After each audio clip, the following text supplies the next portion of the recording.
Hi అండి. ఇవాల్టి special పప్పుచారు. పప్పుచారు అంటే మంచి ఫేమస్ కదా.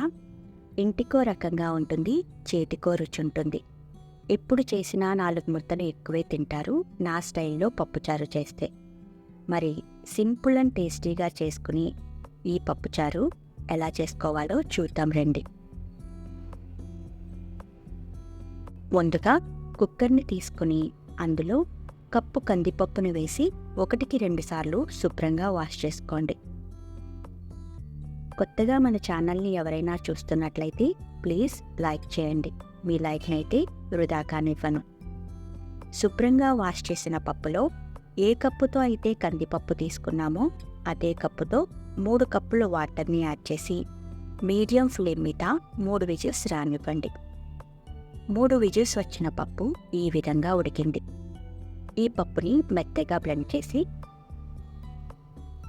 రుచికి సరిపడా ఉప్పు, టీ స్పూన్ కారం, పావు టీ స్పూన్ పసుపు, చీరిన పచ్చిమిర్చి 2 పండు టమాటో ముక్కలు, 6-7 ములక్కాయ ముక్కలు, రిబ్బడి కొత్తిమీర తరుగు, 2 వంకాయ ముక్కలు, నిమ్మకాయంత సైజు చింతపండు నుండి తీసిన చిక్కని చింతపండు గుజ్జు, సగం ఉల్లిపాయ ముక్కలు, 2 రెప్పలు కరివేపాకు, టేబుల్ స్పూన్ అల్లం వెల్లుల్లి పేస్ట్, 1/2 లీటర్కు పైగా వాటర్ని యాడ్ చేసి మొత్తం ఒక్కసారి కలుపుకోండి. ఈ కుక్కర్ చిన్నగా ఉంది కాబట్టి నేను వేరే గిన్నెలోకి వేసుకుంటున్నాను. అదే మీరు పప్పుని పెద్ద కుక్కర్లో ఉడికించినట్లయితే దానిలోనే పప్పుచారుని మరిగించవచ్చు.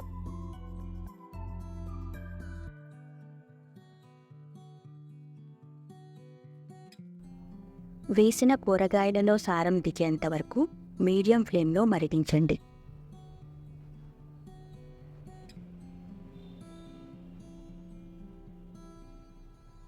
నచ్చితే బెల్లం వేసుకోండి. బెల్లం వేస్తేనే ఫ్లేవర్స్ అన్నీ బ్యాలెన్స్ అవుతాయి, లేదంటే స్కిప్ చేయండి.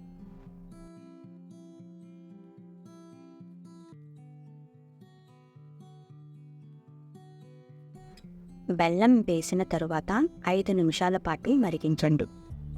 ఆ తరువాత స్టవ్ మీద నుండి దింపి పక్కనుంచండి. ఇప్పుడు స్టవ్ పైన తాలింపు ప్యాన్ పెట్టి 2 టేబుల్ స్పూన్లు ఆయిల్ను వేసి తాలింపు పెట్టండి.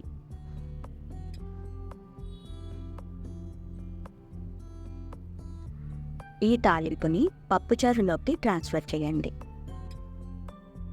అంతేనండి, సింపుల్ అండ్ టేస్టీగా చేసుకునే పప్పుచారు తయారు. ఆపై వేడివేడిగా సర్వ్ చేయండి. ఈ వీడియో మీకు నచ్చినట్లయితే లైక్ చేయండి, షేర్ చేయండి, సబ్స్క్రైబ్ చేయండి. Thank you.